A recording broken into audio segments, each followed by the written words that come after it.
안녕하세요. 승리한 상가족 여러분. 오늘은 히브리서 7장 1절에서 10절까지의 말씀입니다. 히브리서의 18번째 강좌로 멜기세덱의 정체와 및 그의 탁월성에 관한 말씀입니다. 승리하는 삶은 말씀 중심 예배 중심의 성경 전문 교사를 양성하기 위해서 만들어진 성경 공부 교재입니다. 2016년 10월 히브리서 1장에서 8장까지의 말씀을 저희들 함께 나누고 있습니다. 승리하는 삶은 발행이신 박윤일 목사님의 구속서로 조망한 성경 연속 강의집 히브리서를 통해서 편집이 되어 있습니다. 저희들 전체적인 구조를 통해서 히브리서의 말씀의 흐름을 보면서 그 안에 있는 중심 사상을 저희들 상고하고 있고요. 그 중심 사상을 기초로 저희들이 매주 한 가지 주제로 저희들이 묵상하는 시간을 갖고 있습니다. 이번 주에 저희들이 묵상하는 내용은 신앙생활에서 가장 주의해야 할 것은 무엇이냐는 겁니다. 이것은 바로 예수님에 대해서 바로 아는 것입니다. 주 예수 그리스도라는 이 예수님에 대해서 예수님의 신성과 인성을 바로 알아서 왜 예수님만이 구원의 기르고 믿음의 유일한 통로이며 은혜의 완성인지 우리가 깨달아야 되는 것입니다. 이것이 무너지고 이것이 형성되지 않고 이것이 자리 잡지 않은 상태에서는 우리는 히브리서에서 경고하는 이러한 경고의 내용에 다시 빠질 수 있다는 겁니다. 그 결과는 굉장히 위험하고 무서운 것입니다. 그 내용을 우리가 히브리서를 통해서 말씀을 통해서 상고해보고, 이번 주는 아브라함에게 주셨던 우리가 지금까지 묵상했던 각 인물에 대해서 생각을 하면서 그들이 받은 은혜가 무엇이었을까 생각하는 시간을 가져본다고 했었어요. 자, 아브라함에 대해서는 우리가 얘기하면서 아브라함이 하나님이 약속하신 것을 맹세함으로 이루셨다라는 하나님이 주신 언약의 특징을 통해서 무엇을 경험했냐면 예수 그리스도를 통해서 나와 내 자손이 이 은혜의 복음 안에 들어가게 되었다는 확신 속에서 살 수 있게 되었어요. 그래서 그 언약을 온전히 믿게 되는 믿음을 가지게 되는을 우리가 봤죠. 이것은 이제 창세기 말씀에서도 잘 드러나고 있는데, 이 부분은 여러분들께서 다음 달 11월 달에 소개되는 펜이 링크가 끊겼네요. 잠시만요. 11월 달에 소개되는 박열 목사님의 강해집 설교가 한 편씩 승리하는 삶에 실립니다. 그래서 지금 창세기에서 아브라함과 맺은 언약을 얘기하면은 이거는 장소를 기억해 두시면 조금 더 편해요. 12장, 15장, 17장, 그리고 22장. 우리가 어제 상고했던 말씀은 바로 이 22장 말씀의 내용을 가지고 좀 더 나눈 내용인데, 그거 엄밀히 말하면 이제 12장, 15장, 17장의 내용도 포함되어 있어요. 더 구체적인 내용은 22장인데 이것이 이제 하나님께서 아브라함과 언약을 맺으신 그 장면들이에요. 이 장면들 사이사이에 무슨 일이 일어났는지를 보면은 하나님의 언약이 아브라함을 통해서 어떻게 적용되고 있는지를 우리가 볼 수 있어요. 그리고 그 사이사이에 우리가 언약을 믿지 못함이 어떠한 모습으로 표출되는지를 볼 수 있어요. 그러니까 우리의 연약상이 이 중간중간에 나와요. 그것을 하나님께서는 어떻게 붙잡아서 가고 계시는지를 보여줘요. 어제 얘기했던 대로 이것은 도덕적인 혹은 율법주의적인 구원을 얘기하고 있지 않아요. 하나님이 이끌어가고 계심을 보여줘요. 그래서 아브라함과의 언약의 내용과 언약 사이의 내용은 바로 12장, 15장, 17장, 22장을 여러분들께서 묵상하시면 기준을 두고 묵상하시면 굉장히 잘 이해가 돼요. 마치 우리가 히브리서에서 보는 것처럼 하나님의 말씀에 권면이 있고 설명이 있고 그거에 대한 권면이 있는 것처럼 어쩌면 언약이 있고 그 언약 안에서 연약해지는 우리의 모습을 다시 세우시는 언약이 있고 이렇게 이제 교차되는 것을 볼 수 있어요. 이 얘기를 하는 이유는 이제 곧 11월 달이 오는데 지금 박여율 목사님의 강해집이 구약 강해집이 지금 22장 바로 이제 아브라함과의 언약 내용까지는 완성이 돼서 지금 박여율 목사님 강해집을 싣는 것을 바로 22장 이 언약 부분을 실었어요. 그래서 여러분들이 이번 달을 마무리하면서 그리고 다음 달을 시작하면서 이 아브라함을 통해서 주셨던 언약의 내용과 그 특징을 신약적인 내용과 잘 접목돼서 굉장히 잘 설명이 되어 있습니다. 그래서 다음 달 승리하는 삶을 받아보시면은 시작하시기 전에 꼭 이 박유열 목사님의 그 강의 설교 내용을 꼭 여러분들께서 참조해 주시면은 굉장히 도움이 많이 되실 거예요. 그래서 이제 우리가 아브라함에 대해서 봤다면 오늘은 그러니까 아론에 대해서 약간 설명을 해볼게요. 아론을 통해서 이 대제사장직을 줬던 것이 과연 그리스도를 이해하는데 얼마나 놀라운지 이건 엄밀히 말하면은 그 28일쯤에 봐야 되는데 28일은 모세에 대해서 살짝 얘기를 해보도록 할게요.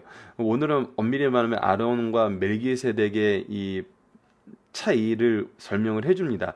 그래서 이것을 통해서 이제 각 구약의 시대의 이 성경적 인물들이 얻었던 복음의 은혜를 우리가 살펴봄으로써 그 은혜와 지금 우리가 받은 은혜를 비교하면 얼마나 큰지 너무나 분명하게 나타나거든요.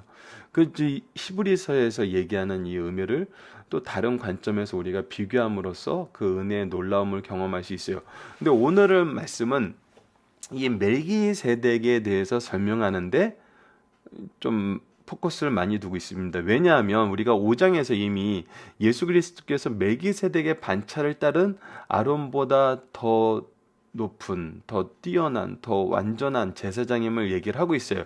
여러분도 5장 5절로 10절 말씀이 지금 잠시만요. 며칠 21일인가요? 21일 정도에 방영이 됐었어요. 그래서 그때 이제 여러분들 방송에서도 소개가 되고 이제 밴드나 카페를 보시면은 제가 그날의 강좌를 짧게 이제 요약하고 이제 서론적인 글로 이제 올려놓은 것에 정리를 다시 한번 나눴는데 그것이 뭐였냐면 예수님이 왜 아론보다 뛰어나냐는 것에 대해서는 세 가지가 있었어요. 우선 제사장직에 대해서 동일한 부분, 하나님의 선택이라는 부분에서 동일한 거예요. 즉 하나님이 주권적으로 세우셨다는 데서 동일해요. 하지만 더 뛰어났던 것은 두 번째가 영원성이었어요. 영원하신 제사장이었어요. 그 영원성에 대해서 멜기세덱의 반차를 따른 거라고 얘기를 했어요. 그 부분이 오늘 설명이 돼요. 세 번째는 직접 제물이 되셨다는 거예요.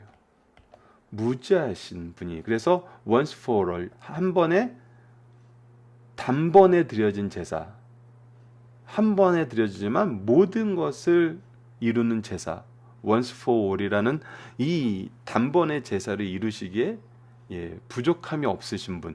그래서 하나님의 선택이라는 이 부분에선 동일하지만 영원하다 것과 직접 제물이 되셔서 이 완전한 제사를 이루셨다는 부분에 대해서는 다른데 이 세 가지가 바로 예수님의 대제사장직의 특징이었어요.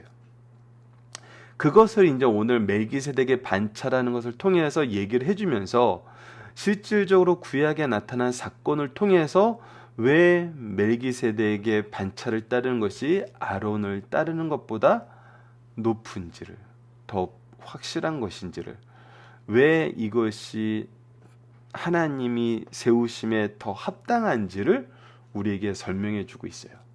자, 그 내용을 기억하시면서 지금 배경적인 내용을 기억하시면서 성경 말씀을 한번 보도록 하겠습니다. 이 멜기세덱은 살렘의 왕이요. 자, 여기서 이제 특징이 드러납니다. 유대인들은 그 세 가지가 이제 모세법에 의해서, 엄밀히 말하면 모세법에 의해서 완성된 건 아니죠. 모세법에 의해서 제사장직이 이제 제사장의 직분이 유대 공동체에 이제 자리 잡게 하셨죠, 하나님께서. 그래서 우리가 모세를 볼 때 모세는 선지자로 보고 아론은 제사장으로 보고 이제 다윗으로부터 하나님의 왕권, 그래서 이 세 직분을 얘기할 때, 구약에 나타난 세 직분을 얘기할 때 선지자, 제사장, 왕, 이것을 이렇게 나타놓고 각각의 직분에 대한 그 질서가 있음을 분명히 보여주잖아요. 근데 지금 멜기세덱은 보면은 분명히 제사장으로, 하나님의 제사장으로 표현되지만 왕이라고 표현을 하고 있어요. 그러니까 이 직분은 모세를 보면 알아요. 여러분, 지성소에는 원래 누구만 들어가게 돼 있죠? 대제사장만 들어가게 돼 있어요. 하지만 모세는 이 부분에 대해서 예외적이었어요. 선지자라면 대제사장이 들어가는 그곳에 못 들어가야 된다고 생각할 수 있는데, 하나님께서 모세의 직분을 통해서 우리에게 보여주셨던 것은 하나님의 대리인, 하나님의 종, 하나님의 일을 하는 사람으로서의, 엄밀히 말하면 이스라엘 안에서의 제사장과, 왜냐하면 제사장적인 기도를 굉장히 많이 드리잖아요. 죄송합니다. 아직 감기가 나질 않아서. 그래서 선지자로서 하나님의 말씀을 선포하죠. 그리고 왕처럼 하나님의 통치를 이스라엘 백성에게 보였어요. 이것이 보여주는 것은, 그래서 모세를 이스라엘 민족이 더 존경하는 건데, 중요한 건 그것이 아니라 이제 이 역할의 모습에서 나타나는 그 신분의 우월성, 신분의 우월성 하면 또 요즘에 이렇게 민주주의 사회에서는 좀 이해가기 힘든 그런 건데, 이 직분의 우월성을 분명히 보여주고 있거든요. 멜기세덱도 왕이었으면서도 하나님의 대제사장이었다는 거예요. 그래서 여러 왕을 쳐서 죽이고 돌아오는 아브라함을 만나 복을 빈 자라. 이 사람이 무엇을 했는지는 창세기 14장에 나타나요. 아까도 잠깐 말씀드렸다시피 처음 언약을 받은 것이 12장이었고, 그 다음에 두 번째 언약을 받은 것이 15장이었고, 세 번째 언약을 받은 것이 17장이고, 마지막이 22장이에요. 여기 사이사이에 이 인물이 등장해요. 이 인물이 뭐냐면, 자, 하나님께서 이 설명까지 하면 약간 길어지는데 여러분들 좀 양해를 부탁드릴게요.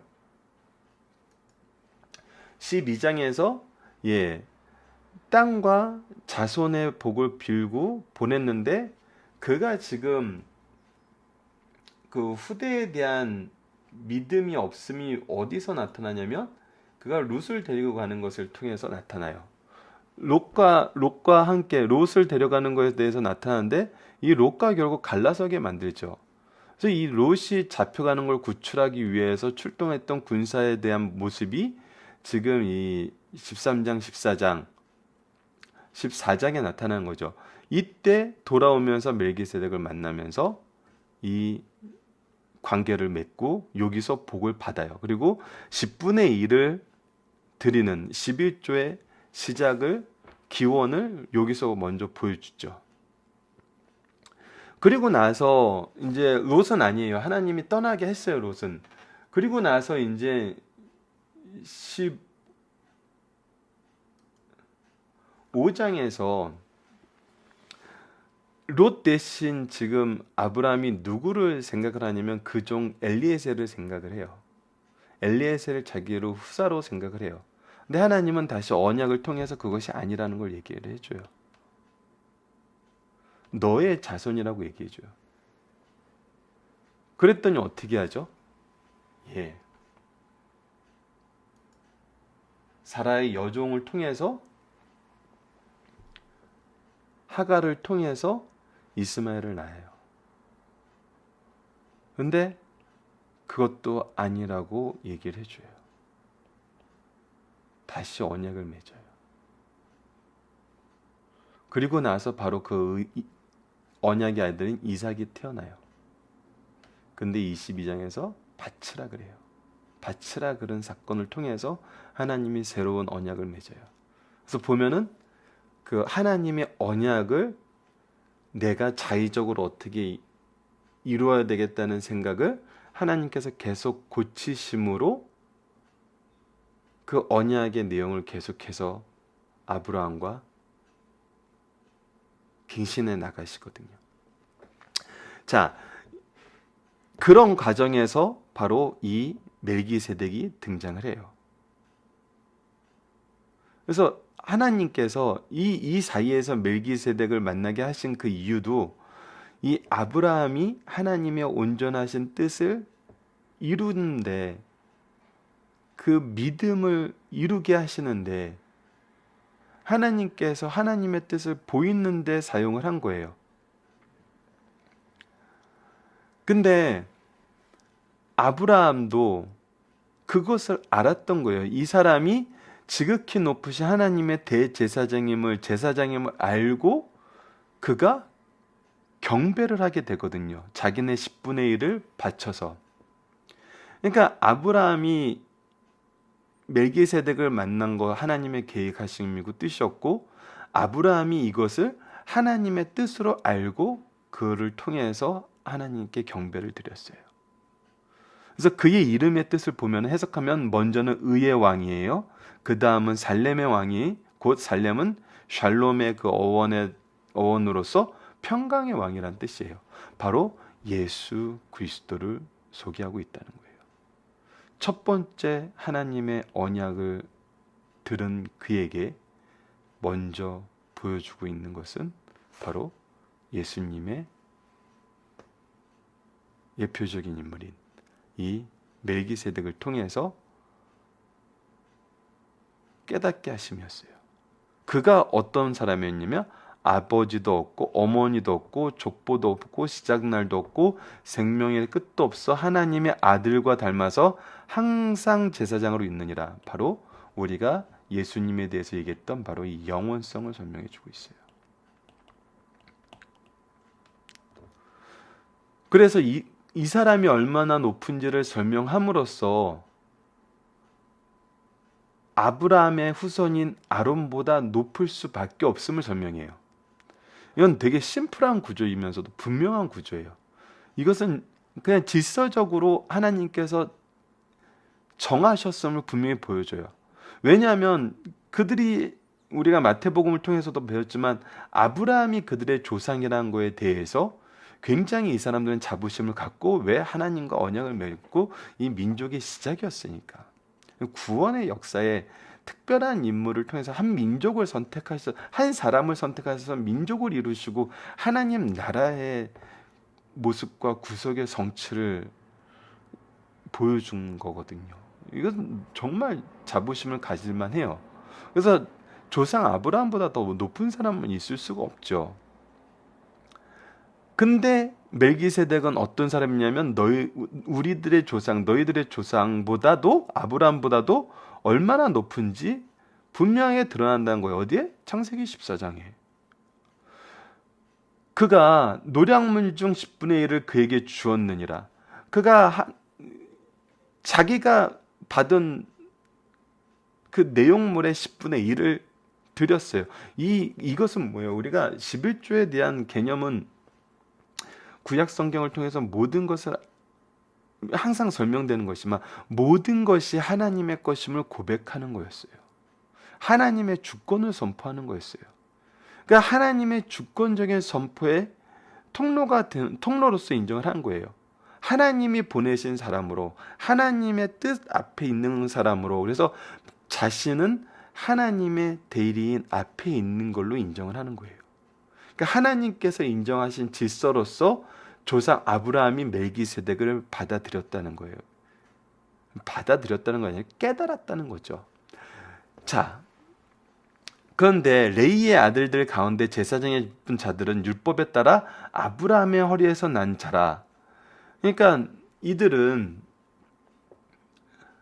아브라함의 후손으로서 절대 아브라함보다 높아질 수 없는 사람들이 바로 레이의 아들들이에요. 그리고 이들은 누구에게서 10분의 1을 취하라 그랬냐면 그 형제인 백성에게서 10분의 1을 취하라고 명령을 받았어요. 이것은 11조에 대한 제도를 얘기하면서도 무엇을 얘기하냐면 하나님의 선택을 받아서 그들을 위한 제사장의 직분을 감당하지만 직분상으로는 어떻다는 거예요? 결코 높지 않다는 거예요. 높음을 주장할 수 없다는 거예요. 왜? 이들의 도움을 받아서 그들이 삶을 영위하도록 하나님께서 제도화시키셨거든요. 그래서 레위 족보에 들지 않냐. 그래서 뭐가 있죠? 이들도 10분의 1을 드리게 되잖아요. 그러니까 하나님의 질서를 안에서 자신들이 보호를 받고 자신들 또한 이 질서에 순종해야 되는 사람들이었어요. 근데 멜기세덱은 어때요? 그것에서 자유롭다는 거예요. 자, 봅시다. 그래서 레위 족보에 들지 아니한 멜기세덱은 아브라함에게서 10분의 1을 취하고 약속을 받은 그들을 위하여 복을 빌었나니, 더 분명한 것은 이제 멜기세덱이 아브라함에게 무엇을 했냐는 거예요. 복을 빌었다는 거예요. 누가 누구에게 복을 빌어요? 아브라함과 이삭과 야곱의 내용을 보면 알겠지만 부모가 자식에게 복을 빌어요. 높은 사람이 낮은 자에게 복을 빌어요. 하나님이 아브라함에게 복을 빌어요. 나보다 낮은 사람이 나를 복을 빌 수가 없어요.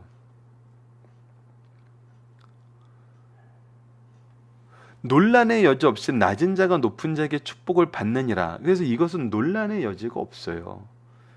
또 여기는 죽은 자들이 10분의 1을 받으나 저기는 산다고 증거를 얻은 자가 받았느니라. 그래서 영원성이 없는 한시적인 제도 안에서 10분의 1을 받으나 레위 족보에 든 사람들은, 그러나 멜기세덱이 받은 것은 영원히 산다는 증거를 얻은 자가 받았다는 거예요. 또한 10분의 1을 받는 내일도 아브라함으로 말미암아 10분의 1을 바쳤다 할 수 있나니, 그러니까 이 제도 안에서 레위인들도 10분의 1을 바쳐야 되는 사람이에요. 그렇기 때문에 경배를 받는 멜기세덱의 입장과는 완전히 다르다는 거예요. 그리고 아브라함이 복을 받았다는 거에 대해서 멜기세덱은 아브라함보다 분명히 높다는 거예요. 그것을 아브라함이 인정하는 게 인식하고 하나님의 질서에 순복했다는 거예요. 그렇다면은 이는 멜기세덱이 아브라함을 만날 때 레이는 이미 자기 조상의 허리에 있었습니다. 그렇기 때문에 레이의 후손, 아브라함의 후손인 레이의 레이들이 멜기세덱보다 높을 수 있냐는 거예요. 절대 그럴 수 없다는 거예요. 여러분들 이 내용을 보면은 정말 이 하나님의 질서가 얼마나 잘 형성되어 있는지 볼 수 있어요. 자, 여기서 아까 얘기했던 대로 그 부분을 잠깐 보도록 하겠습니다. 아론이 받은 은혜는 무엇일까요? 아론이 받은 은혜는, 내가 죄인 되었으나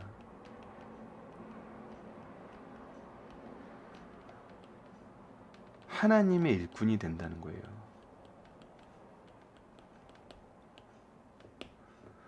그것도 대속을 위한. 여러분들 이거는 아브라함이 받은 그 은혜를 와는 또 이게 맛이 달라요.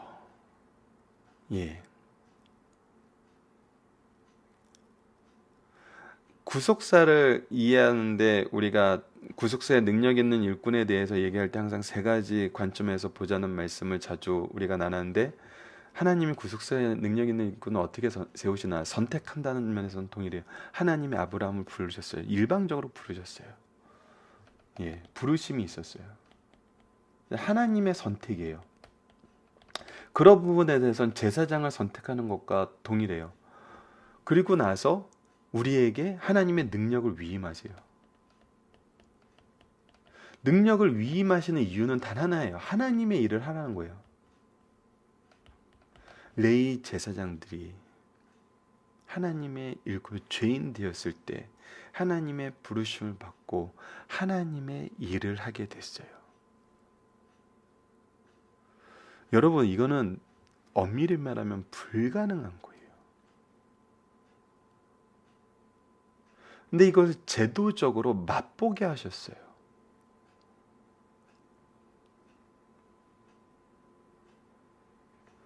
여러분들, 이것은 정말 뭐라고 표현해야 되죠?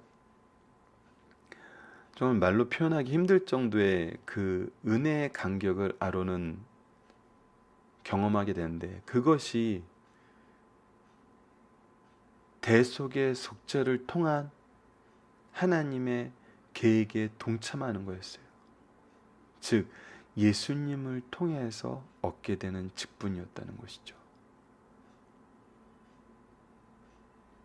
여러분들, 우리도 지금 이러한 것을 경험하고 있어요.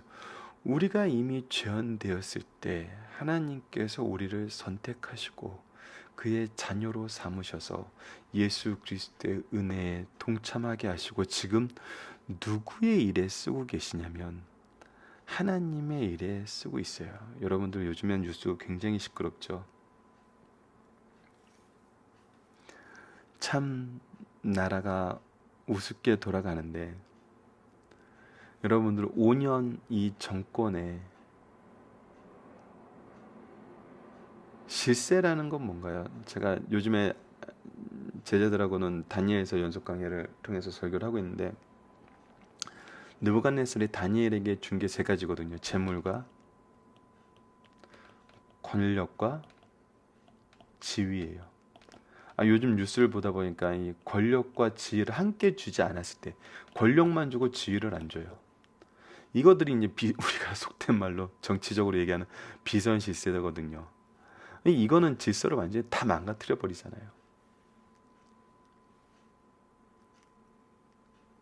근데 하나님이 우리를 쓰실 때 이 하나님의 능력을 주시면서 이 합당한 지위를 허락하여 주셨어요. 우리가 아직 죄인 되었을 때. 그래서 하나님의 일을 하게 하셨어요. 이 질서가 세상 사람들이 인정하게 만들었어요. 다니엘에게 이 지위를 줬을 때 유구무원하게 만들기 위해서, 여러분들 다니엘서 우리 묵상한 지 얼마 안 됐으니까 기억하시죠? 이거는 신의 영역입니다. 인간의 영역이 아닙니다. 그들이 스스로 고백하게 만들었어요. 바벨론의 모든 지혜자들이. 그래서 하나님의 능력으로 이 일을 얘기하는 유일한 하나님이, 유일한 신이신 하나님의 선지자인 다니엘을 보게 만듦으로써 그가 높은 지위라는 것을 아무도 반론하지 못하게 만들었거든요. 하나님께서 항상 먼저 일하신다는 거예요. 그러니까 우리가 지금 합당한 하나님의 능력과 하나님의 합당한 지위 안에서 이 일을 하고 있어요. 아론이 그걸 경험한 건, 내가 죄인 되었지만 하나님의 능력을 행하는데 하나님께서 나에게 대제사장의 지위를 주셔서 이 일을 하게 하셨다는 거예요. 요즘 사회가 정말, 박열 목사님이 가끔 하신 얘기가 있어요. 연속 강해 설교를 하면 이상하게 이 내용을 이해할 수 있는 사건들이 서포트를 해준대요. 참, 지금 현재 일어나는 한국의 상황은 굉장히 슬프고, 저는 약간 정치적인 얘기를 지금 한다면은, 민주주의 사회에서 예전에 신정 국가 체제에서는 하나님께서 그들의 종들, 그의 나라를, 그의 백성을 심판하실 때 외국의 세력을 키우셔서 심판하셨다면, 바벨론처럼, 다니엘서 말씀처럼, 민주주의 사회에서는 어쩌면 하나님께서 이 선거라는 제도를 통해서 뽑은 지도자들을 통해서 우리를 심판하시는 거 아닌가. 그래서 이럴 때 지도자를 욕하기보다는 회개될 때고 우리가 말씀으로 다시 한번 우리의 삶을 돌아봐야 될 때이고 더 열심히 기도해야 될 때이라는 것을 깨닫게 해요. 앞으로 남은 1년은 정말 우리가 기도로서 회개의 기도가 먼저 있어야 되는 시기인 것 같아요. 자, 이건 사이드적인 얘기는 끝내고 정말 이것을 보는 겁니다. 능력을 주셨고 권한을 주셨으면 지위도 주신다는 거예요. 이것이 하나님의 질서예요. 그래서 이 지위를 모든 사람이 인정하게 한다는 거예요. 아론이 이것을 경험했고 우리는 이것을 더 크게 경험해요. 우리가 하나님 말씀을 가지고 나갈 때 하나님 우리에게 합당한 능력을 주시고 이 능력을 펼칠 수 있는 지위를 허락해 주시고 우리를 통해서 하나님 사람들이 인정하게 되어 하나님은 살아계시고 저 사람은 하나님의 종이다. 우리 승리한산 가족분들이 정말 이 은혜의 정말 풍요로움 속에서 이 세상의 삶을 살아나시길 간절히 기도합니다. 멜기세덱은 누구이며 언제 아브라함을 만났고 무엇을 했나요? 살렘의 왕이고 하나님의 지극히 높으신 하나님의 제사장이었어요.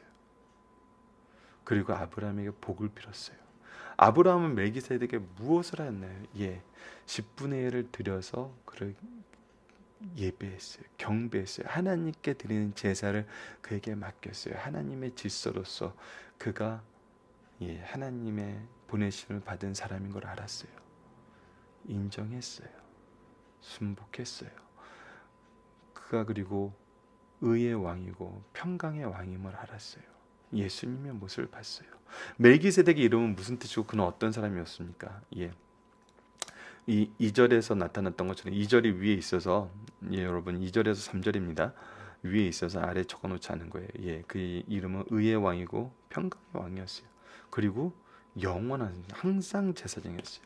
영원한 제사장이었어요. 멜기세덱과 아브라함의 관계는 어땠나요? 아브라함이 그에게 제물을 바치고 멜기세덱은 그에게 복을 빌었어요. 그러니까 그 질서는 분명해요. 멜기세덱이 높고 아브라함이 낮은 사람이었어요. 자, 아브라함과 레위 족속의 관계는 어떤 거예요? 아브라함의 후손으로 레위 족속이 태어났어요.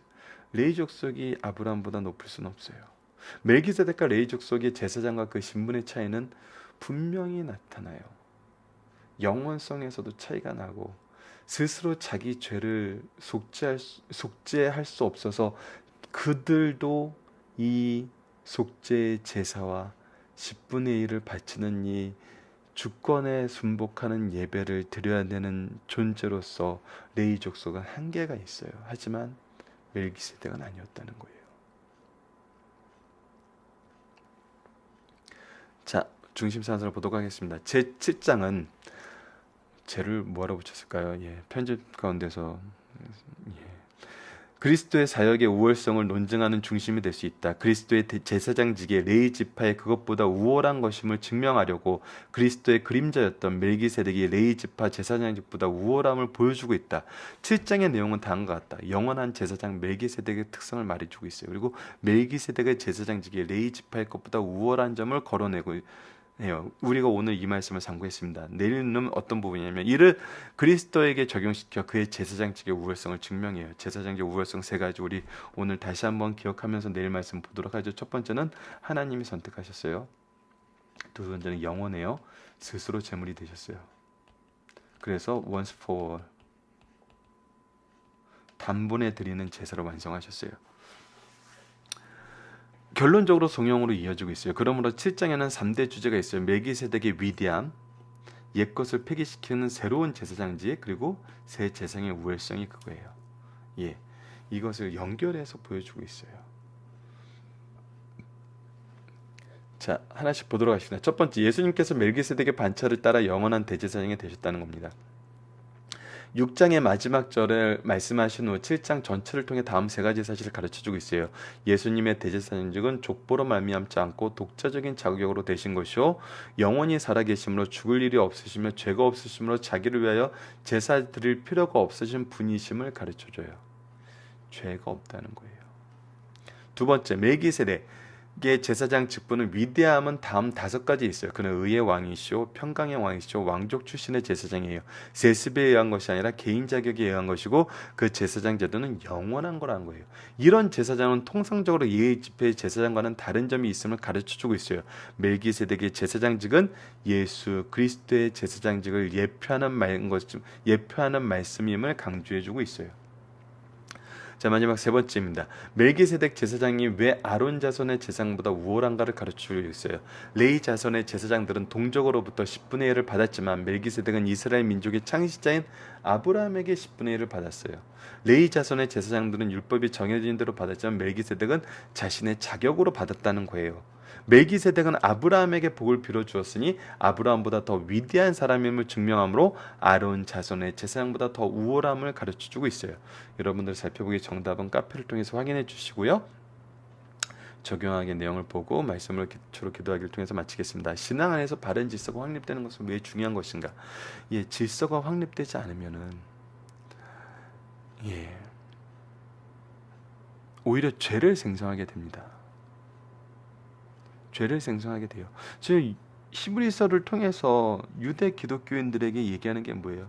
너희들이 또다시 죄를 생성하지 말라는 거예요. 예수 그리스도를 부인하는 것 자체가 지금 죄가 가장 큰 죄임을 깨닫지 못하고 있는 거거든요. 질서가 없으면 오히려 죄가 용납이 돼요. 근데 이 질서 문제에 대해서 현대 사회가 이제 불의한 지도자들 때문에 굉장히 많은 우리에게 도전 과제를 던지고 있어요. 여러분, 우리는 신정 국가에서 살고 있어요. 신정 국가인 하늘나라의 백성으로 살고 있어요.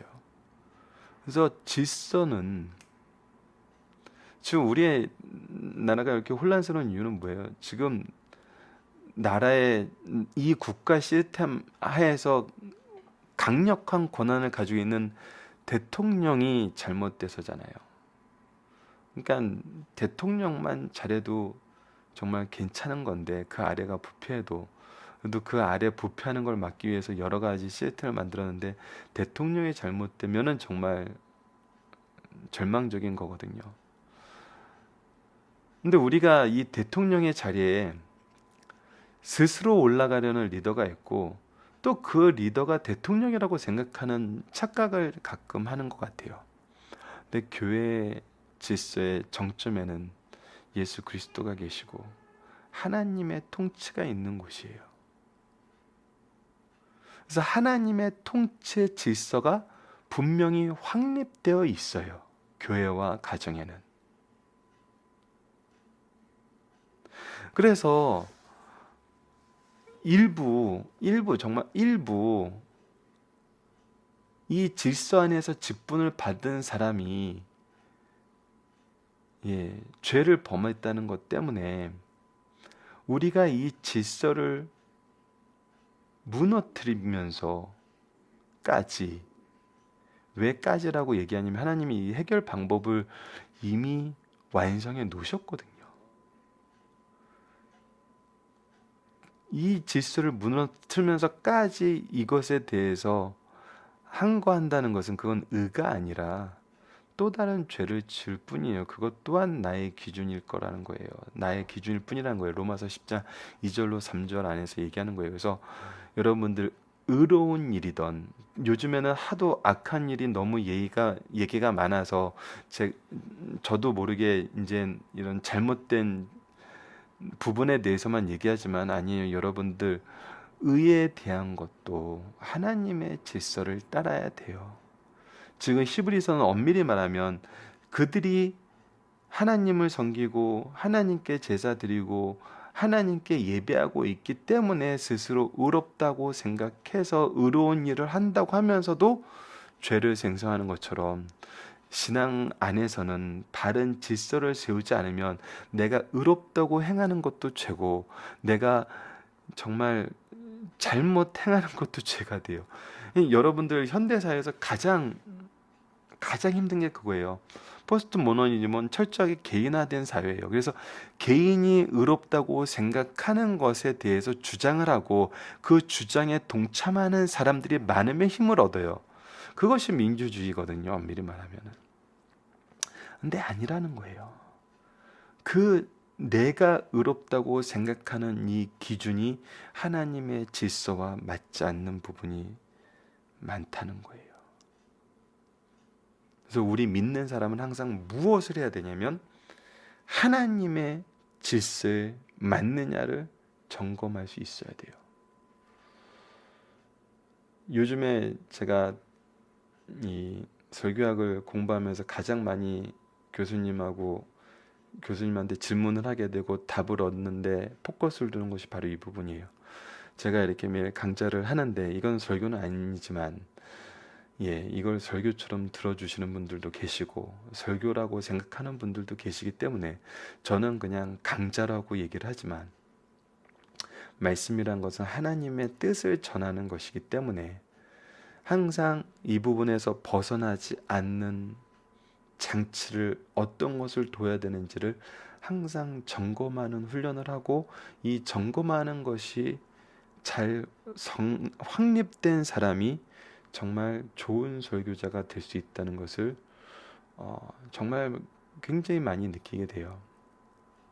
이것이 바로 또 질서거든요. 이 질서가 확립돼야 돼요. 그러면 우리가 앞으로는 오늘은 이 질서가 확립되는 게 왜 중요한지를 우리가 적용점으로 삼았다면은 우리 삶 속에서 이 질서를 어떻게 세워서 시스템화 시킬 수 있는지 우리가 봐야 돼요. 이것이 이제 저는 다니엘과 같은 자기 규례를 세우는 걸로 표현하고 싶거든요. 우리에게 이 부분이 필요해요. 하지만 이것은 나를 향한 규례예요. 나를 향한 규례를 다른 사람을 향한 규례로 일반화시키면 또 그것이 영혼을 넘어뜨리는 그런 것이 될 수 있기 때문에 주의는 하셔야 돼요. 그래서 이 부분에 대한 적용 우리가 좀 앞으로도 꾸준히 같이 묵상하는 시간을 가졌으면 합니다. 말씀을 기초로 기도하기를 통해서 마치겠습니다. 하나님, 우리의 전통과 편협함과 고집이 때로는 하나님의 질서를 거부하는 것을 봅니다. 때로는 우리가 받은 은혜와 지식과 경험이 하나님의 바른 뜻을 잘못 해석하게 됨을 봅니다.